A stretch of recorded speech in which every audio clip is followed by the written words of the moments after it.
Before Rockefeller became a symbol of unimaginable wealth, he was simply a young man obsessed with one idea: stability in a chaotic world. The oil industry of the 1860s was wild, unpredictable, and filled with men chasing quick profit. But Rockefeller saw something different. He saw the future. He believed that if he could bring order to the chaos, he could build an empire unlike anything the world had seen. Instead of rushing into drilling like everyone else, he studied the weaknesses of the industry: waste, inconsistency, and a lack of structure. His mind worked like a machine, searching for patterns where others saw disorder. This ability to think beyond the moment became his greatest weapon. It wasn't luck that set him apart. It was vision, discipline, and the belief that the world could be changed through precision. Rockefeller's journey began with a simple realization: control the process, and you control the industry. Rockefeller understood that true power did not come from chasing every opportunity, but from mastering one thing completely.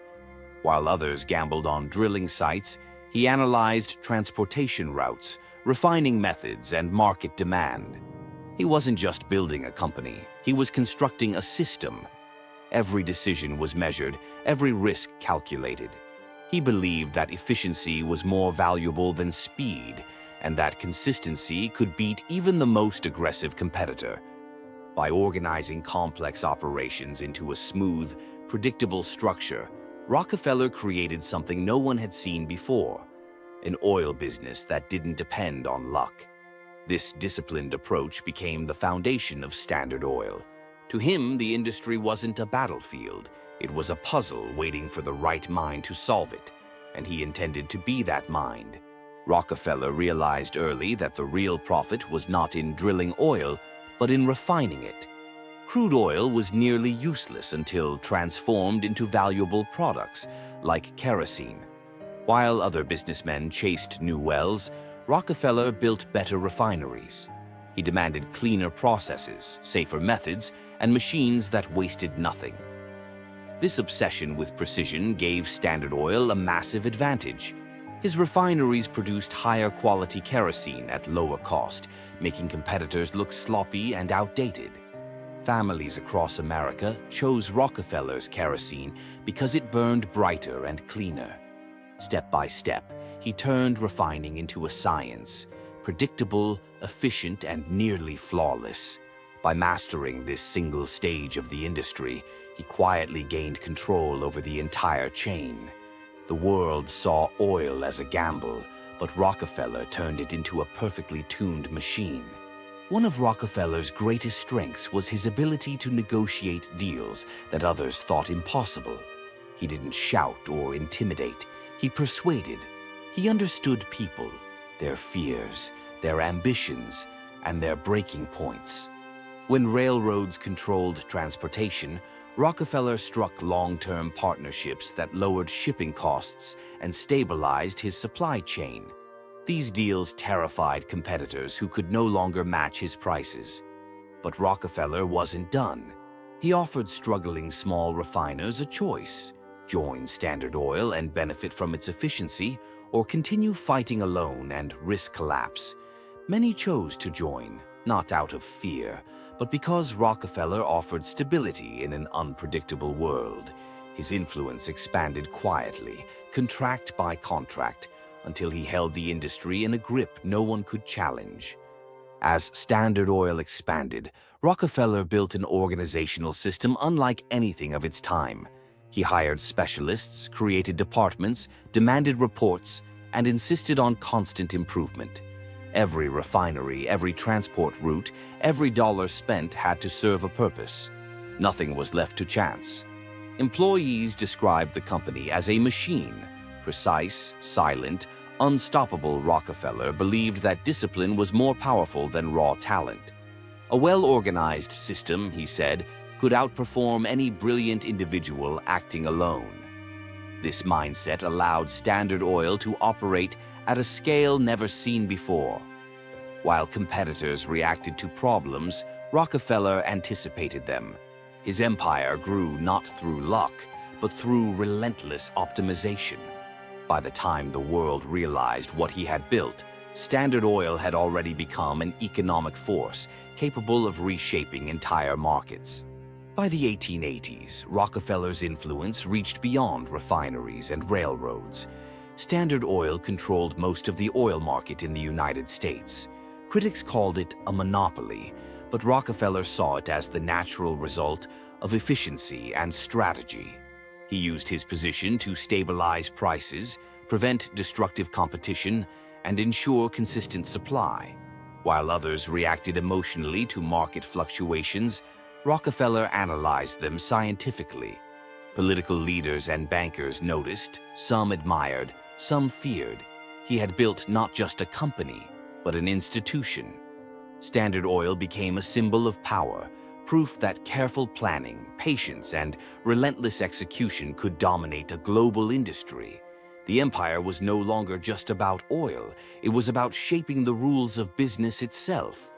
As Rockefeller's wealth grew, so did the public scrutiny. Newspapers, politicians, and rival businessmen attacked him for monopolistic practices. But Rockefeller remained calm, believing that his system was fair and necessary. He argued that efficiency and innovation should be rewarded, even if it made competitors uncomfortable. Instead of reacting angrily, he continued optimizing his operations. Every refinery, every railroad contract, every partnership was refined further.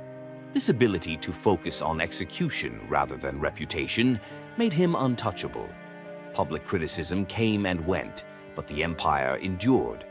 Rockefeller's legacy was built not on approval, but on results.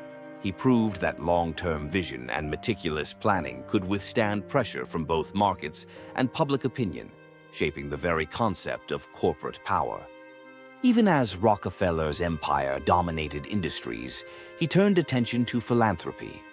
He believed wealth carried responsibility. In the late 19th century, he began funding education, medical research, and public institutions. Foundations were created to fight diseases, support universities, and advance knowledge. Some criticized these efforts as attempts to polish his image, but Rockefeller saw it as part of his mission: to use power not just for profit, but for lasting societal impact. His donations transformed hospitals, schools, and scientific research in ways that benefited generations. While business brought him wealth and influence, philanthropy became his method to leave a broader mark on history. By investing in human potential, he extended the reach of his vision beyond industries and markets into the very future of society. With great power came great opposition. By the early 20th century, Rockefeller faced government investigations into monopolistic practices. The Sherman Antitrust Act challenged Standard Oil's dominance. Lawyers, judges, and politicians scrutinized every contract and deal.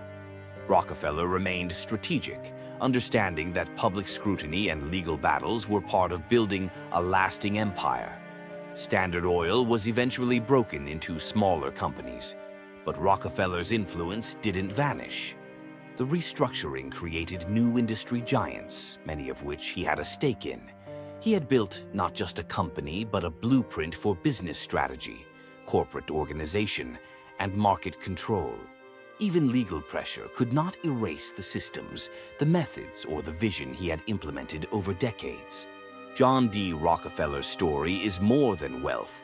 It's about vision, discipline, and systemic thinking. From a young man seeing patterns where others saw chaos, he built an empire that shaped modern industry. His methods, efficiency, and strategies became a model for future entrepreneurs. Even after Standard Oil was broken up, the company's systems and ideas he created continued to influence global business. His philanthropy left lasting social impact, funding education, health, and research that benefited generations. Rockefeller demonstrated that wealth alone is fleeting. Power comes from control, knowledge, and foresight. His life reminds us that extraordinary achievements are built not just on ambition, but on strategy, patience and relentless execution. In every corner of modern business and philanthropy, traces of Rockefeller's vision remain, a testament to a life that reshaped the world.